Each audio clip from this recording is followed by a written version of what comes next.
नमस्कार, मैं हूं आकर्षण उपल और इस समय आप ये सीधी तस्वीरें देख रहे हैं IBN 24 पर। एक बड़ी खबर, बड़ा अपडेट हरियाणा कांग्रेस से। जी हां, हरियाणा कांग्रेस ने पंजाब वाला फार्मूला अपनाते हुए हरियाणा की कुमारी शैलजा का इस्तीफा मंजूर करने के बाद एक प्रेसिडेंट और 4 वर्किंग प्रेसिडेंट की नियुक्ति कर दी है। हरियाणा कांग्रेस ने कुमारी शैलजा, हरियाणा कांग्रेस से जो कुमारी शैलजा थी, प्रदेशाध्यक्ष थी हरियाणा कांग्रेस की, उनका इस्तीफा मंजूर कर लिया गया है। पिछले लंबे समय से कयास लगाए जा रहे थे कि कुमारी शैलजा इस्तीफा देना चाहती है इस पद से, क्योंकि लगातार भूपेंद्र सिंह हुड्डा और कुमारी शैलजा के बीच खींचतान चल रही थी। 2019 के विधानसभा चुनावों से पहले ही कुमारी शैलजा को प्रदेश अध्यक्ष बनाया गया था हरियाणा कांग्रेस का, क्योंकि उस समय जो अशोक तंवर थे, जो हरियाणा कांग्रेस के प्रदेश अध्यक्ष थे, उनके बीच और हुड्डा के बीच दूरियां बढ़ गई थी, खाई बढ़ गई थी।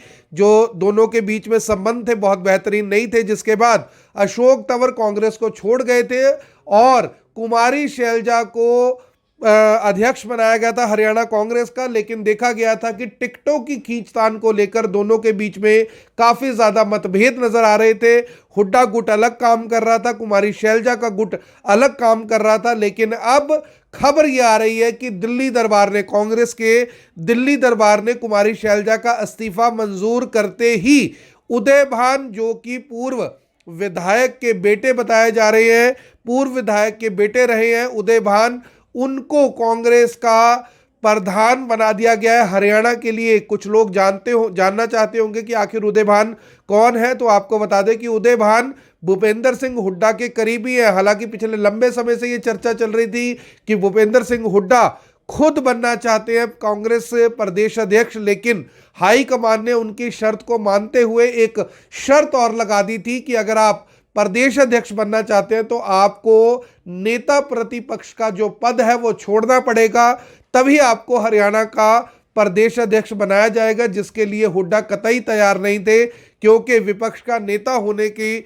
वजह से भूपेंद्र सिंह हुड्डा को सरकारी कई सुविधाएं मिलती हैं। उसके साथ साथ उनके बेटे खुद राज्यसभा के सांसद हैं और अब उन्होंने अपने करीबी उदय भान को वर्किंग जो प्रेसिडेंट है वो बनवा दिया है। हरियाणा प्रदेश कांग्रेस के जो परमानेंट प्रेसिडेंट हैं वो उदय भान को बनाया गया। इसके साथ साथ 4 वर्किंग प्रेसिडेंट की भी नियुक्ति की गई है, जिसमें किरण चौधरी, जो कि किरण चौधरी की बेटी है श्रुति चौधरी, उनको वर्किंग प्रेसिडेंट बनाया गया। इसके साथ साथ नारायणगढ़ से जो कांग्रेस नेता है राम किशन गुज्जर, उनको भी वर्किंग प्रेसिडेंट यानी कि कार्यकारी प्रदेशाध्यक्ष बनाया गया है। जितेंद्र कुमार भारद्वाज गुड़गांव से आते हैं, हुड्डा गुट के करीबी माने जाते हैं, उनको भी जो वर्किंग प्रेसिडेंट है वो बनाया गया। और चौथा बड़ा नाम है सुरेश गुप्ता मतलोडा का। सुरेश गुप्ता मतलोडा जो कि मूल रूप से करनाल के ही रहने वाले हैं,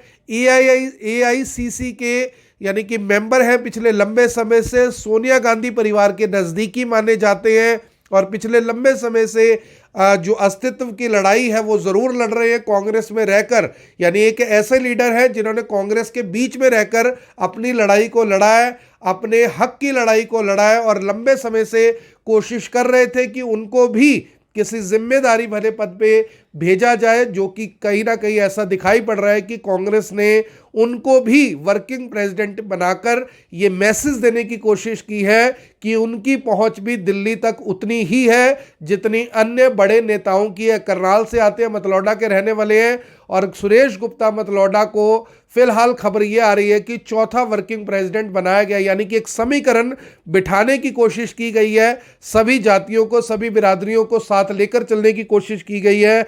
लेकिन यहां पर सबसे बड़ी जो बात देखने को आ रही है वो ये है कि क्योंकि इस समय हरियाणा के अंदर जो सीएम है वो पंजाबी समुदाय से आते हैं, तो पंजाबी समुदाय से किसी को भी यानी कि इस लीडरशिप में ना लेना अपने आप में सवाल जरूर खड़े कर रहा है। इसके साथ साथ सवाल यहां पर यह भी है कि आखिर जाटों को भी इन पदों से इस बार कांग्रेस ने दूर कर दिया है। हालांकि मैं आपको बार बार बता रहा हूं कि इनमें से 2 बड़े नाम जो सामने आ रहे हैं वो भूपेंद्र सिंह हुड्डा के करीबी हैं, जिनमें से एक उदय भान है जो प्रेसिडेंट है, और एक है जितेंद्र कुमार भारद्वाज, वो भी भूपेंद्र सिंह हुड्डा, दीपेंद्र हुड्डा के करीबी बताए जाते हैं। लेकिन फिर भी किसी जाट चेहरे को इन पदों के अंदर जगह ना मिलना ये बताता है कि कांग्रेस ने कहीं ना कहीं समीकरण इस हिसाब का बिठाया कि किसी को सीएलपी के पद पर बिठा दिया जाए, किसी को कांग्रेस में जगह दे दी जाए, ताकि तमाम समीकरण यानी कि बन जाए। लेकिन अब सवाल यहां पर यह कि क्या संगठन का विस्तार होगा। कुमारी शैलजा लगभग 3 साल के अंतराल में जिला प्रधान तक नियुक्त नहीं करवा पाई। जो कुमारी शैलजा हैं पिछले 3 साल से संगठन का जो विस्तार है वो नहीं कर पाई।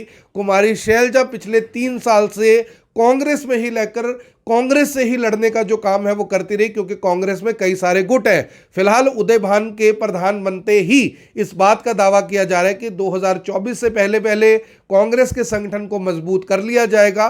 2024 से पहले पहले कांग्रेस के संगठन का विस्तार कर लिया जाएगा, और कांग्रेस एक बार फिर से दावा कर रही है कि 2024 में उनकी सरकार आएगी। हालांकि ये दूर की कौड़ी है, अभी विधानसभा चुनावों में लगभग 2.5 साल का वक्त है, लोकसभा चुनावों में लगभग 2 साल का वक्त है। देखने वाली बात होगी कि क्या इस बड़े फेरबदल से, कुमारी शैलजा के इस्तीफे के बाद से, क्या कांग्रेस की स्थिति हरियाणा में सुधरती है, क्योंकि पंजाब का चुनाव कांग्रेस हार चुकी है। हरियाणा में कांग्रेस के तमाम नेता अपने अस्तित्व की लड़ाई लड़ रहे हैं, अपने पैर मजबूत करने के लिए दूसरों के पैर काट रहे हैं, अपने परों को उड़ान देने के लिए दूसरों के पर काट रहे हैं। ऐसे में सवाल उठता है कि क्या अब ये खींचतान कम हो जाएगी, या ये खींचतान बंद हो जाएगी, या अभी भी और कई दिलचस्प मोड़ आने बाकी है। मेरी आप सभी लोगों से अपील, जो भी लोग इस वीडियो को देख रहे हैं इसे साथ के साथ जरूर शेयर करें। आप देख रहे हैं IBN 24, मैं हूं आकर्षण उपल करनाल से, आप सभी के साथ लाइव। धन्यवाद।